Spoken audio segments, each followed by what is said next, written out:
Mambo vipi mwanafamilia wa channel tupendwa hii hapa ya Bizoza Media. Kama ndo mara yako kwanza, basi nikusii usisahau kusubscribe, kulike, kushare pamoja na kucomment, kwa ukifanya hivyo utakuwa umejiweka katika nafasi nzuri ya wewe kuweza kuenjoy na kufurahi pia katika channel tupendwa hii hapa ya Bizoza Media.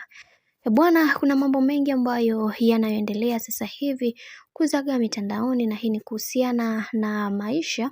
ya bibie ambaye ni bibie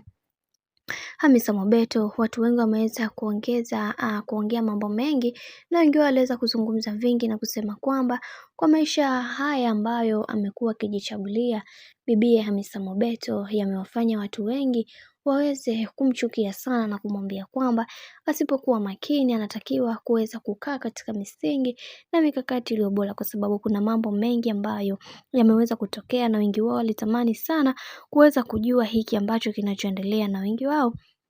waliweza kuongea vitu vingi na kusema kwamba tunatamani kuweza kujua mengi juu ya haya ambayo yanayoendelea, kwa sababu kuna mambo mengi yamekuwa yakitokea katika maisha ya bibie Hamisa Mobeto. Lakini wengi wao wakasema kwamba kwenye hili hakuna mtu ambaye atakayeweza kukaa kulikalia sawa, kwa sababu kuna mambo mengi yamekuwa yakitokea katika maisha, na wengi wao walitamani kujua mengi sana, na wakasema kwamba kwa hiki ambacho kinachoendelea sasa, wacha tuone mwisho wa haya yote itakuwaje, kwa sababu tunaona kabisa kuna vitu haviko sawa kwa upande wa bibie Hamisa Mobeto. Hivyo watu wengi walitamani sana kuweza kuelewa hili na kutambua ni namna gani ambavyo watakavyoweza kutatua haya ambayo yanayoendelea, na tumeweza kuona wengi wao waliweza kuzungumza vingi, wakasema kwamba kiukweli kuna mambo mengi yamekuwa yakitokea katika maisha yangu, natamani kuweza kuongea mengi juu ya haya ambayo